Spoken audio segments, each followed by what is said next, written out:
असं सांगितलं गेलं की तुम्हाला तुमची कायमची घरं मिळतील, परंतु ही जागा ठाण्यातल्या लोकांना खेळण्यासाठी द्या. लोकांनी विश्वास ठेवला. त्यावेळी सतीश प्रधान शिवसेनेचे नगराध्यक्ष होते.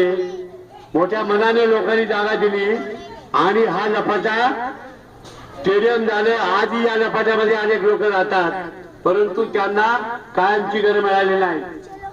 ही इमारत ज्या इमारतीच्या समोर आपण उभे आहोत ती सुद्धा जगदीश बिरपाल सोमेश या सर्व मंडळींच्या नेतृत्वाखाली जो संघर्ष झाला त्याच्यामधून उभे राहिली, पण त्याची सुद्धा अवस्था आज बिकट आहे.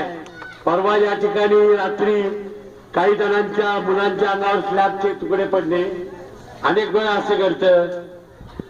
या महापालिकेच्या सेवेमध्ये असलेल्या सर्व लोकांकडून जवळपास 5 ते 6 हजार रुपये घर भाडे बघता जो मिळतो तो कापला जातो, तरी सुद्धा या घरांच्या मेंटेनन्सवर एक नवा पैसा सुद्धा महापालिका खर्च करत नाही.